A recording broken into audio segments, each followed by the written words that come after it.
Hey, what's up guys? Sean here, back with another video. Sarah and I have come out to the Ocala National Forest again, to a different campsite this time. It's called Shanty Pond.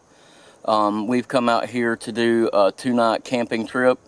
We spent last night here. I didn't video any of that. We just kind of spent the night enjoying the place and not, spending too much time trying to make videos. But today, a storm's coming in and it's supposed to get really cold tonight. That's one of the issues with camping in Florida. In Florida, we get 4 seasons a day sometimes. Last night, yesterday, it was hot. It got up to about 84, 85 yesterday. And last night it dropped down to about 70, which wasn't too bad in the tent. I didn't sleep real good, but I'm a hot sleeper. I like it to be cold. So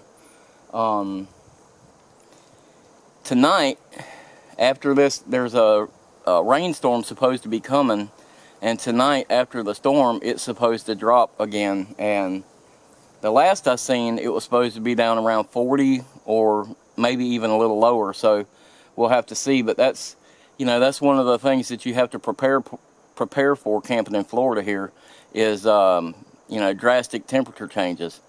So what I'm doing today is I have got camp pretty much weatherized, I'd say.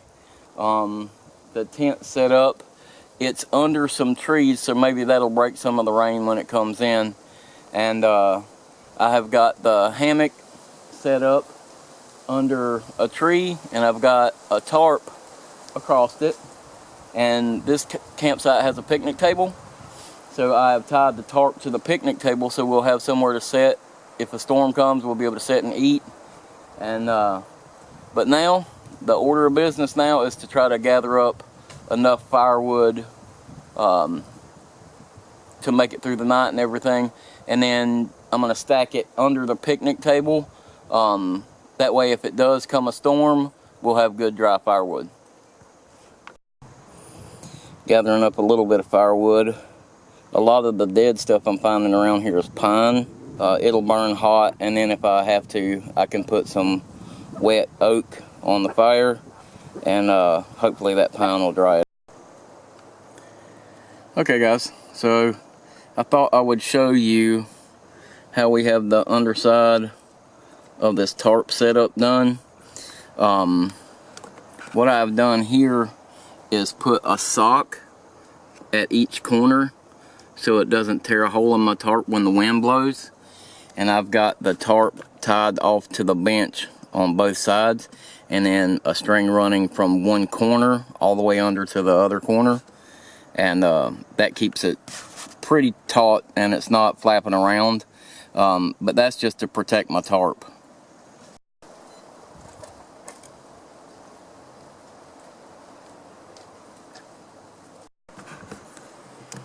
Okay, I guess that's enough sitting around. I've got to get back out here and finish processing this wood. It's supposed to start raining any minute.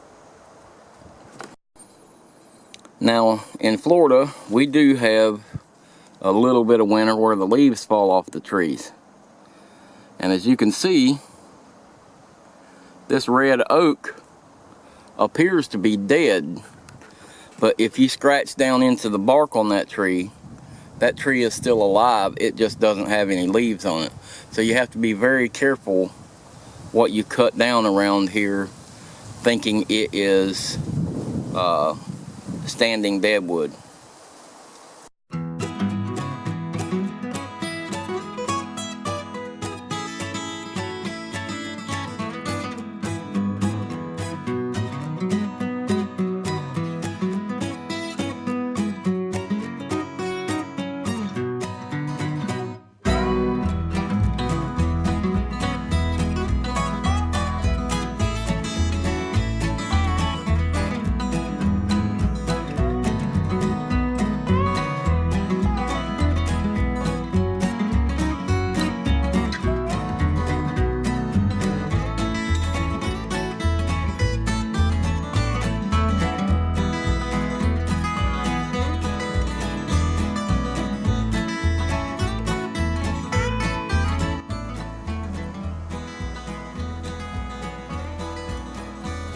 The wife is in the hammock reading a book.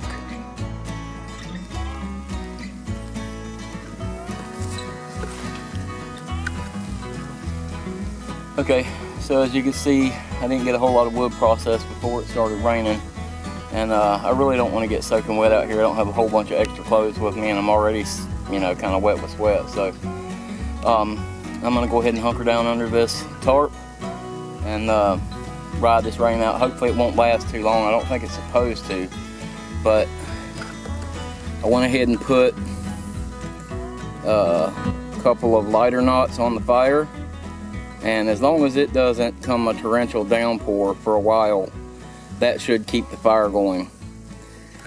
Now, I struggle with overthinking things too much sometimes, and sitting here, you know, racing to try to beat this rain, and my wife says, you know, why don't you just put the dry wood you have under the truck?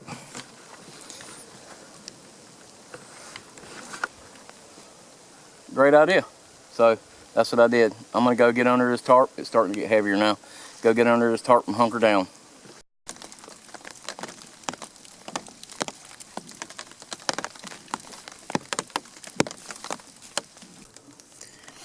Okay, so I know a lot of you guys are going to be looking at my little bit of wood that I processed under there and go, that's not processed because it's not split down.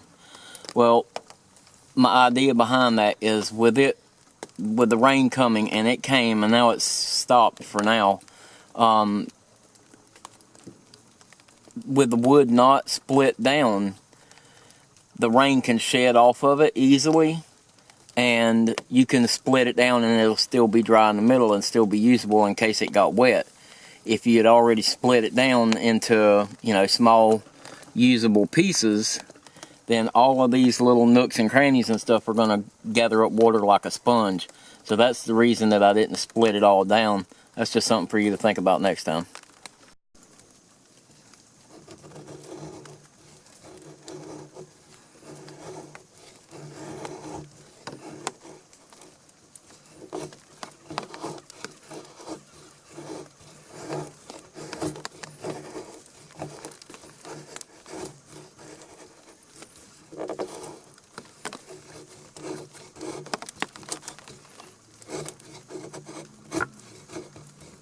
Okay, so before the rain started, I put a couple of lighter knots on here, and I'll show you why. Lighter knots burn really hot, so as that rain was going, that lighter knot was burning hot enough to keep that fire going. Now what we're going to do is I'm going to take this pocket bellows that I've got,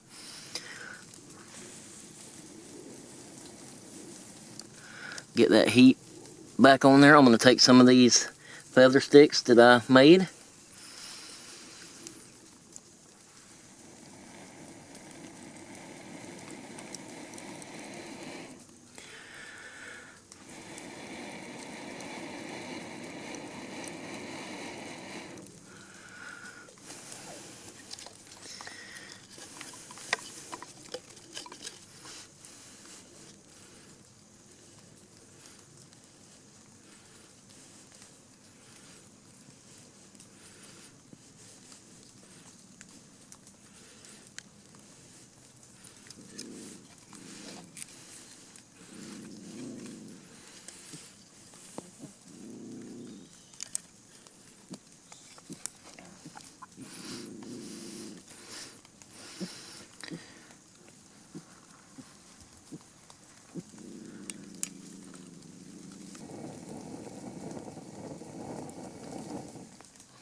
just like that. We can blow that fire back even after that rain.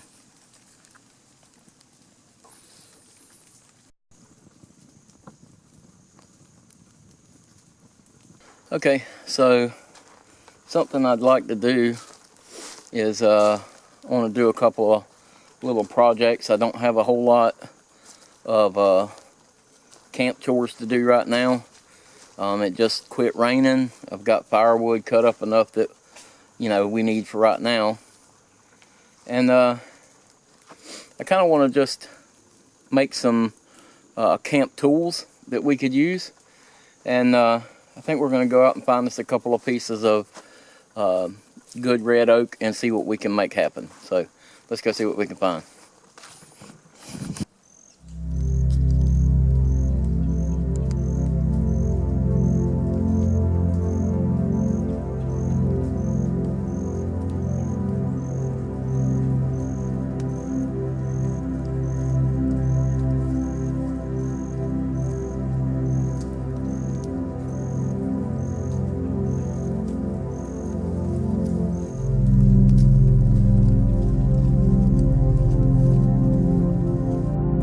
Okay, so this is exactly what I was looking for. You can see that the top is broken out of this one and it's down, it's dead. This is exactly what we're looking for.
So we found ourselves a stash of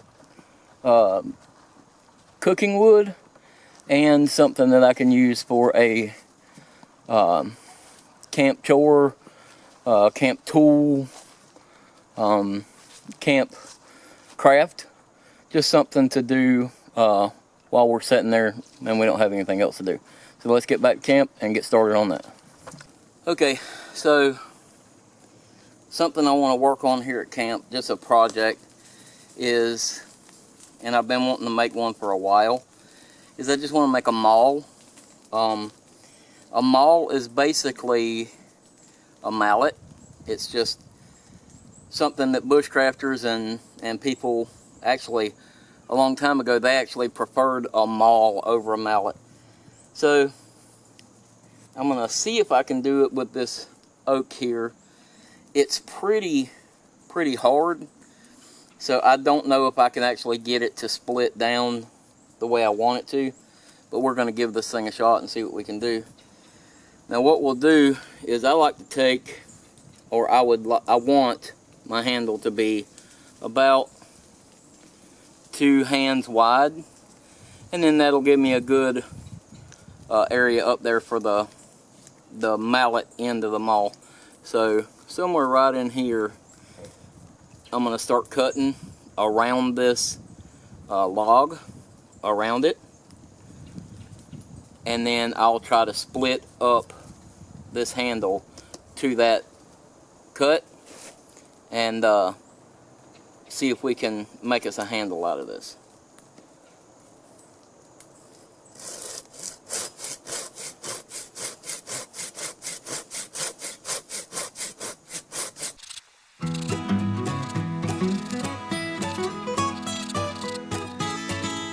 Okay, so now I think we need to See if we can get this thing to split down.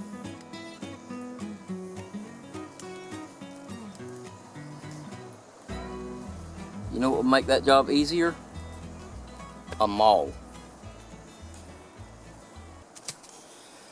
So I've got my hatchet, and I don't really like the idea of beating on the back of my hatchet, but we're going to see how hard this is to split. If it splits fairly easily, then I guess I'll continue. If it doesn't, I'll go get my axe.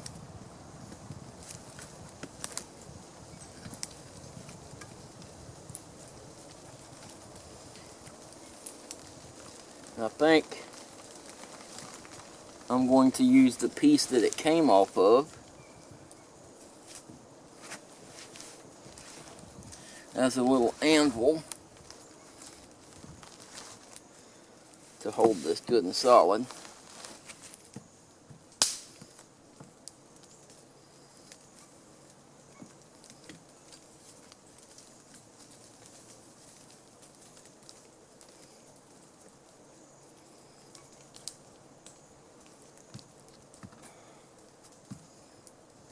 Let's just see how this thing, how it works.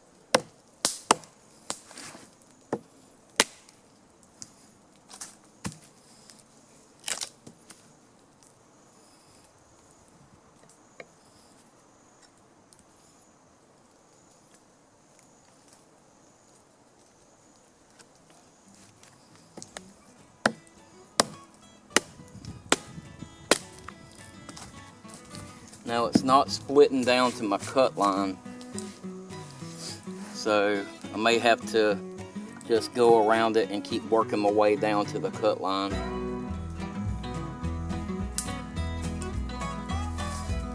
I'm trying not to put too much pressure on the back of this hatchet because I really don't want to round this thing out, and this is not good for it already.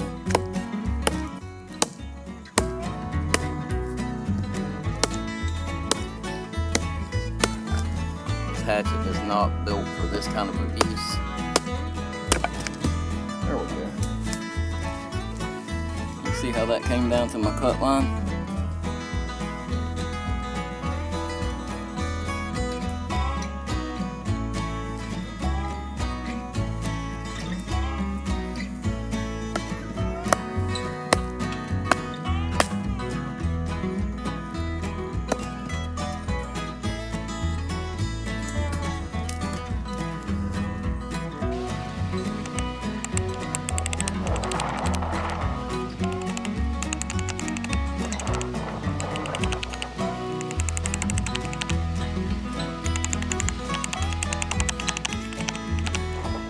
Now, you can kind of see what we're going after here.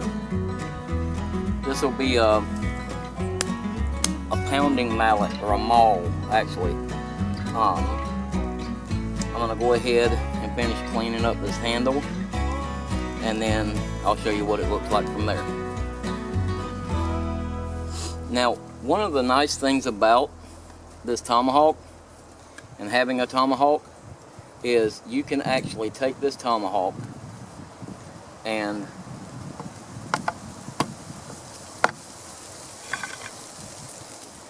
take it completely off,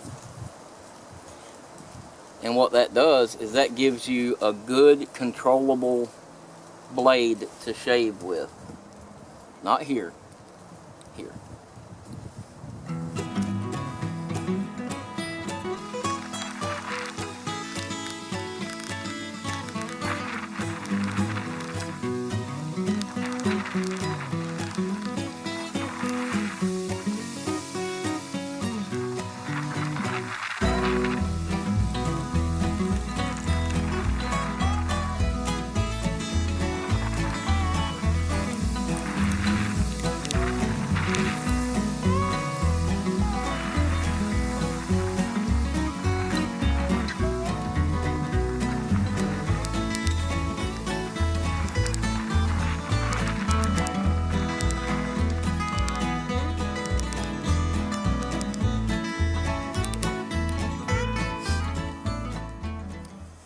Okay, so take a little more off of this back side.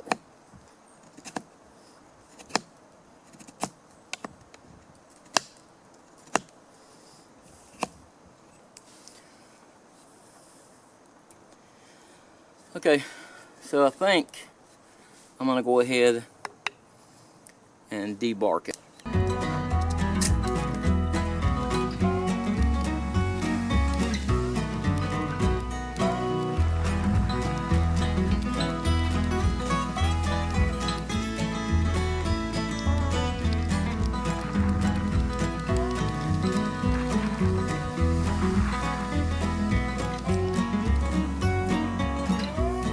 Okay, so I've got this little nub sticking off of there from a limb that was on there.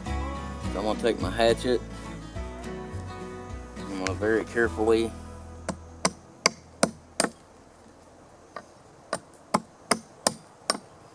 take it off of there. Always keeping my hands behind this edge. I know the safety police out there are probably gonna be after me for my flip-flops. They always are. I know you shouldn't have no open-toed shoes in camp. I know it. I was in Boy Scouts too. My dad was a scout leader, to be honest with you. But I always try to be very careful. And it's how I'm the most comfortable. I prefer to be with my flip-flops on than shoes on. And you know, I think I have just over the years, I don't know, it's just how I prefer to be. So that's just like my shorts.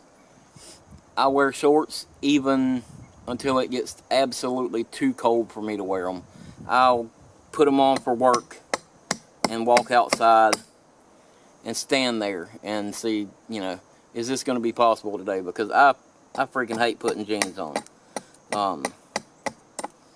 I worked a job where I had to have jeans and work boots every day.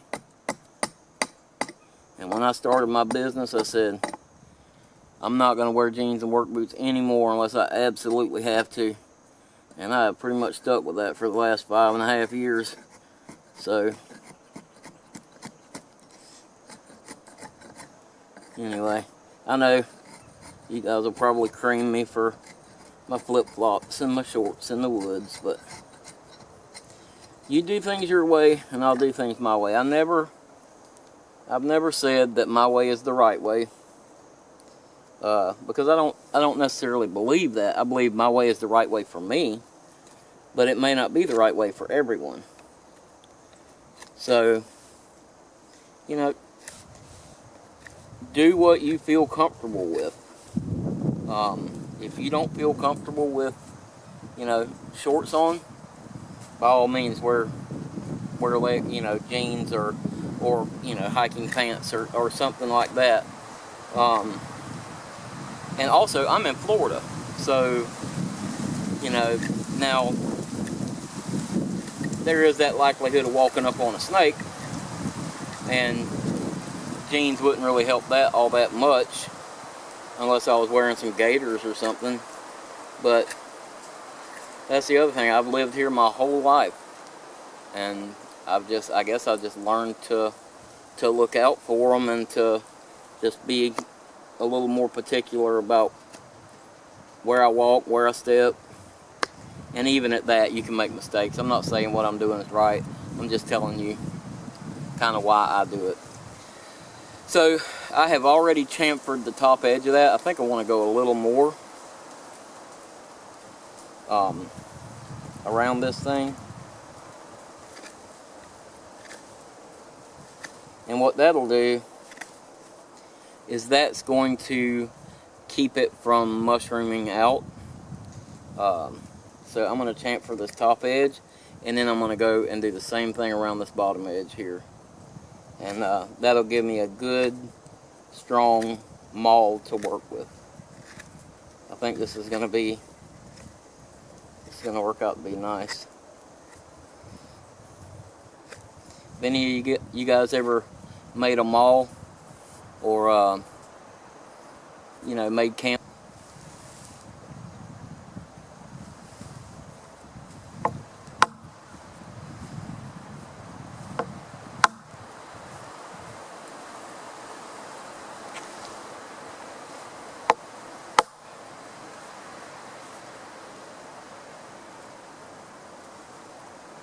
Yep, good and solid.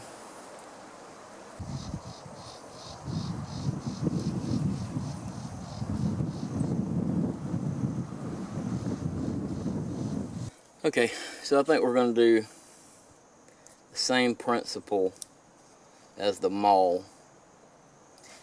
We're going to cut a groove around this.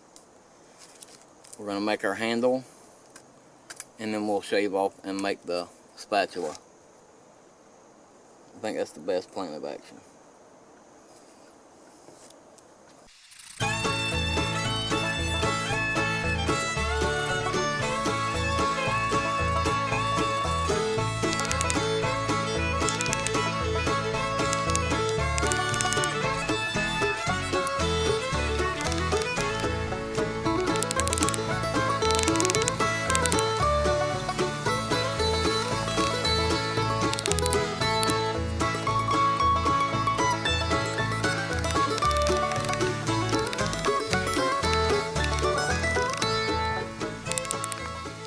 So at some point, the battery died, and you guys missed some,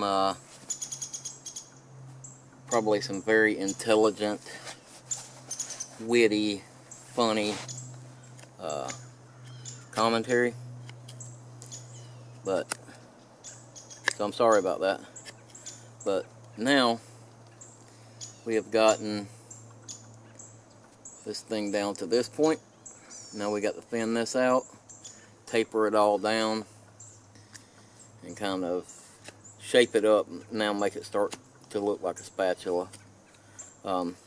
Really, if you're just doing a camp spatula, I'm going way overboard. But I thought since I had some time to kill, I'd just go ahead and try to see if I could make a nice one. Whew. Did you duck out just a little bit? But I've kind of got this where I want it here. I'm going to bring this back to taper into this. And then it's a little off this way. But once I thin this whole thing down, I can take the hatchet or something and take that edge off. Or maybe even just the tip of, or just my knife. But I'm going to start here and start taking this backside down and flattening it out. And it's probably easiest to start with your edges and then come in and take that next edge. Same thing again. And that way you're not trying to push a whole big slab. You can just take some small pieces at a time.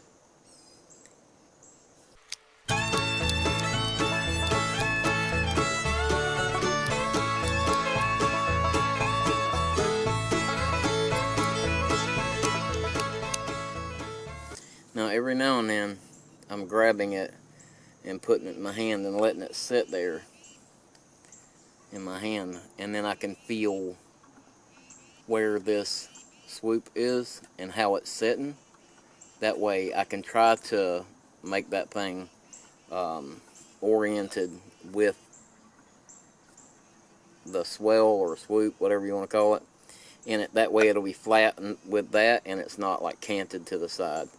So every now and then I'm kind of checking it, and then I'll look at it and see what needs to go next.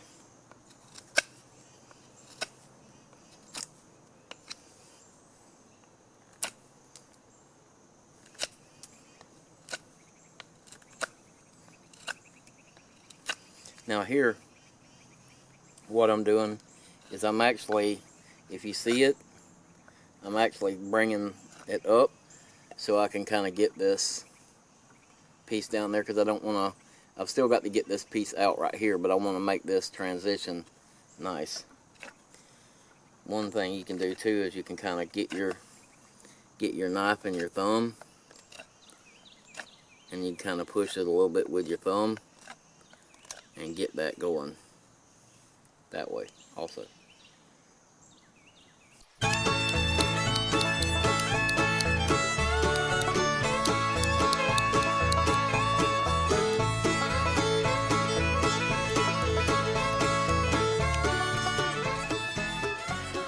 if you had wanted to make a spoon, it would be the same process, or maybe a ladle or something. It would be the same process, except you would leave obviously this end bigger.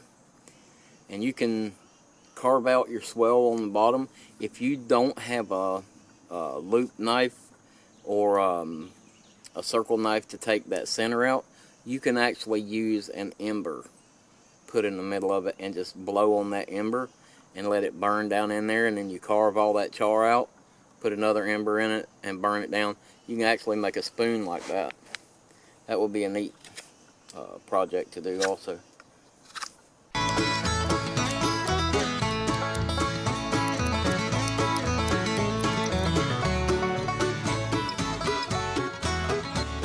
Okay, I'm going to get some more of this thing carved up, and I'll come back and we'll get to the next step. Okay, so I think I've pretty much got this thing down to where I want to stop at. This is what we ended up with. You see the little end on it. It's not going to be, you know, you won't be flipping huge pancakes with it, but it was a fun little project to do. And if you end up with some really heavy eggs, you got it covered. So it was a fun little project. I think I'm going to go find me something else to do now. Been sitting here for a while and playing with this. Enjoying my Hidden Woodsman chair.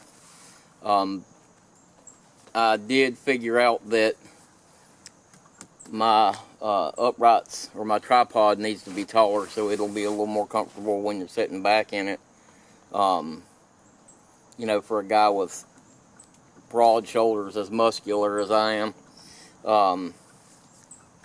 you need a little bit taller legs on the tripod. But I found this was all dead standing wood, and I cut what I needed out of it, and I'm not going to go sacrifice live trees just so I can make a tripod for this chair. It's not worth it. This thing works fine how it is. So I think I'm going to get up and go find something else to get into for a little while. I've been sitting here carving and whittling for a couple of hours now. But what I've ended up with is this cool little spatula. Cool, I think. And my maul, which the maul worked really good for splitting this up. So, and one thing I'll say is, though I don't like hitting this, I banged on it a couple of times really hard, and it didn't seem to affect it at all. This thing is really nice to take off and be able to use it as, you know, for fine carving tasks and stuff like that. I really enjoy this little tomahawk. This is a cold steel. This is the Cold Steel Frontier Hawk, is what it is. I know I've called it the Trail Hawk before, but they're different. That's not what this is. This is a Frontier Hawk. A lot of people think that tomahawks are just good for throwing, but you know, the frontiersmen back in the day, man, this was a utility weapon, or a utility tool. You could use it for all kind of stuff. So, you know, I've used it to process wood this weekend. I haven't even I got the axe out, but I didn't get it out to chop anything with. I got it out to drive pegs in the ground. But now I got a maul if I need to drive a peg or something. So, like I said, I think I'm going to get up and go find something else to get into. But I've enjoyed myself sitting here.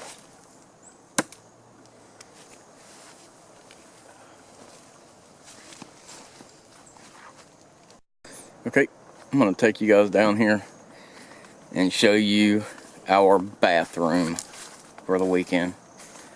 Now, Sarah has wanted me to set her up a way to go to the bathroom where we don't have to go all the way back up to the front. And this is what we came up with. And honestly, it has worked out really well. So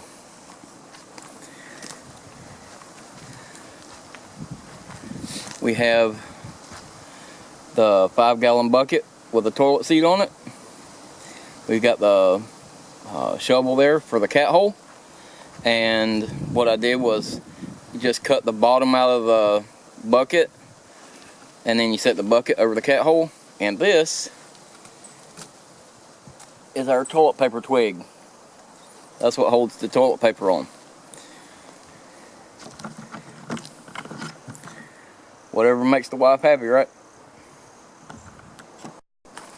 We're gonna walk on down here to the little prairie pond area.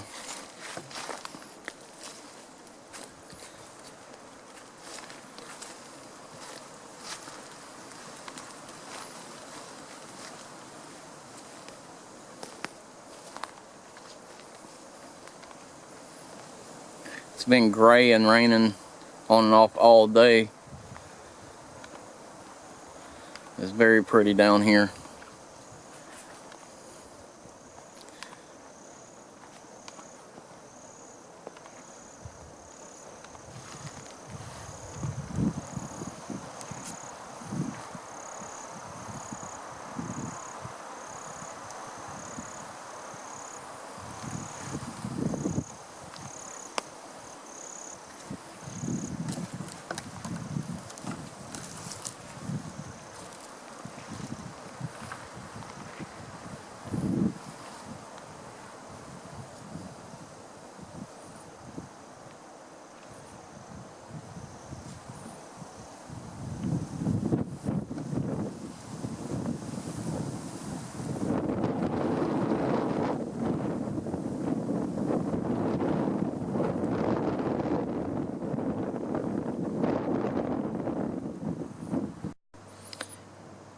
Oh, my wife just got her first fire going. Proud of her.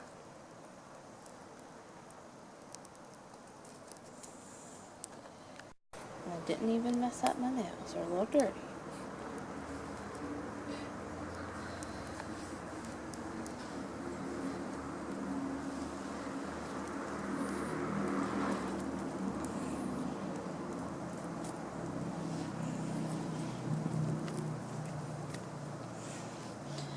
I don't know where the poker stick went. I had it.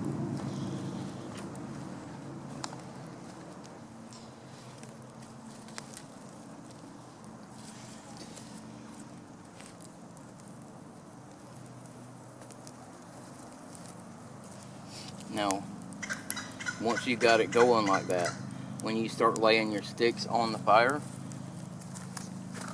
and right now it's important to do small sticks, but when you lay your sticks on the fire, go ahead and lay them across it. Just on the top? Yeah, that way it'll burn up through the middle, and then when it burns that center out, you can fold those back in on it. And like the way you did it around the edge, that's not, there's no problem with that. Just, this will kind of get your heat, because the fire wants to burn up. Okay.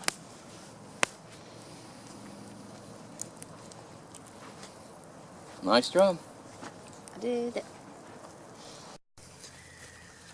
Okay, so Sarah has really kind of started getting into the camping thing, and she'll order things for camping off of Wish. And so she ordered this little thing, which I guess it's supposed to be a bear. Kind of looks like a little pink bear. She ordered that from Wish for like $1 or $2 or something. But what it is it's these little like sheets of paper, or it looks like sheets of paper, but it's actually soap. Now you just put it in your hand, you put water in your hand,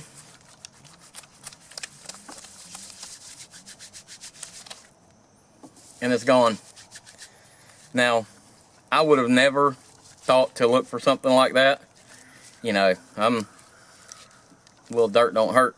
But Sarah, she's a lady and she wants to be clean, which,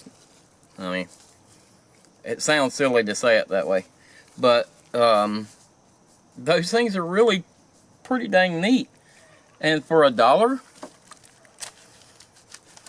that's pretty cool. Just wanted to show you guys that.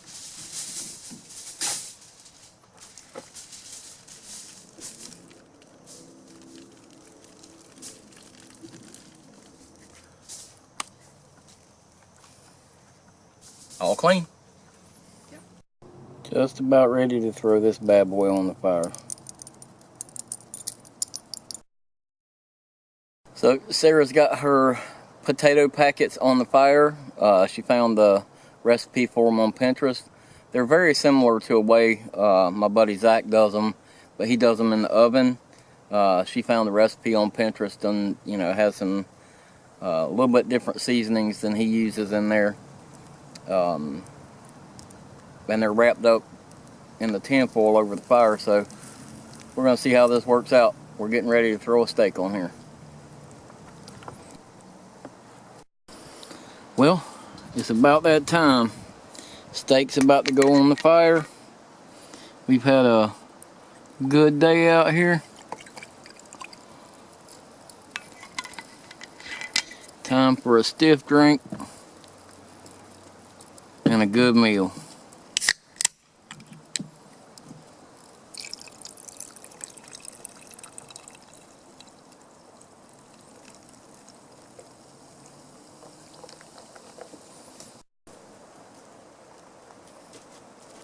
Cheers.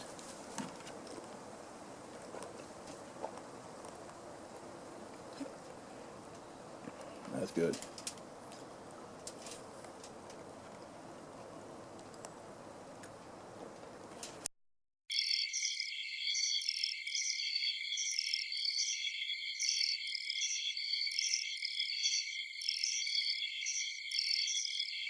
Myself along, intrigued by the smooth, water-worn walls. Far ahead, a light shines. This is not the blue-white light of day. Licensed Falcon. Okay guys, so we're gonna sit here and eat our dinner and listen to this book and enjoy ourselves for the rest of the night. I'll see you guys in the morning. He says there's a network of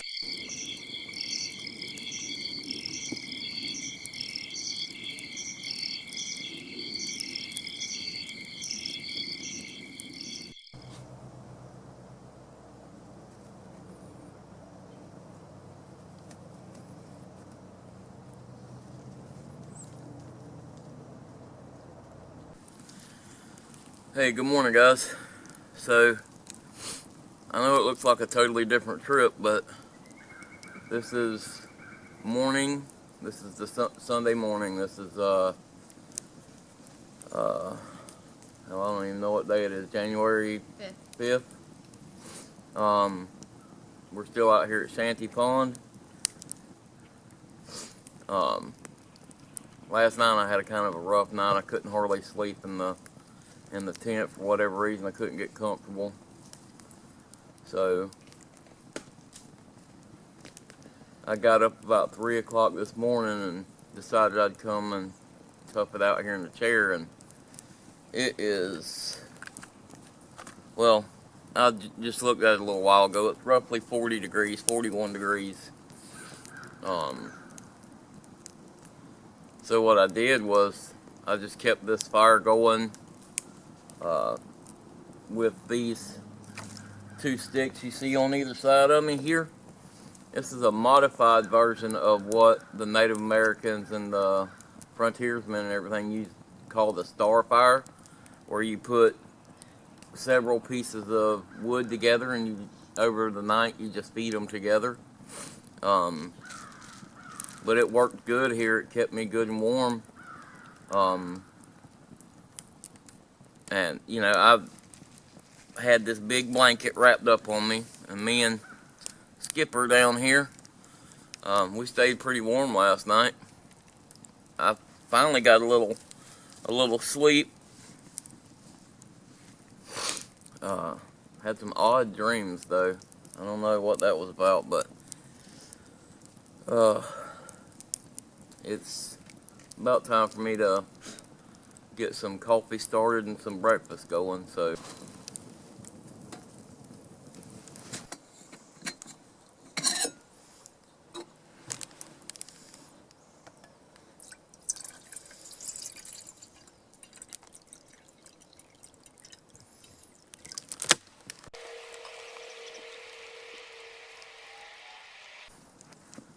okay, so I got my cup of coffee and enjoying my coffee real quick. I wanted to mention something.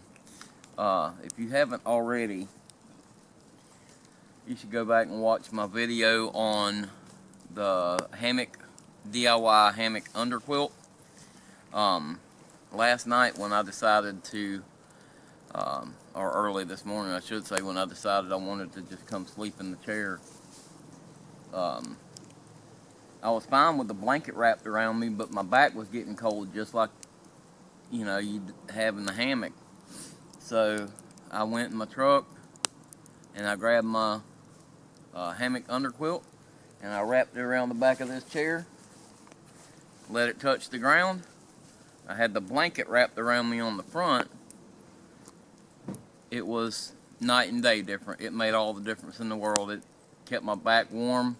It's amazing how having just that insulation from the breeze will keep your back from getting cold. So I thought I'd just kind of give you that little bit of information. The underquilt works. I mean, it's not necessarily in this situation was it used for the hammock, but it worked for me. So that's something else you got to remember when you're out here doing these camping trips is you have to learn to adapt. You have to be able to adapt your equipment. You know, you have to just be able to adapt with the circumstances and just kind of roll with it sometimes. And just, that's why it's so important to have the skills more than just having all the fancy gear. You have to be able to think on the fly, and sometimes you just have to be able to make something work.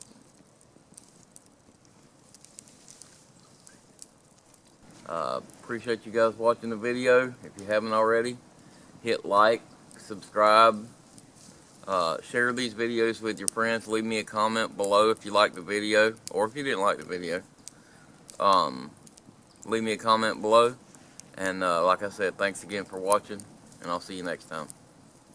So I thought I'd show you a little something so you don't think I'm a total psycho or, you know, completely lacking in Florida winter footwear. I've got it covered. See? Perfectly fine.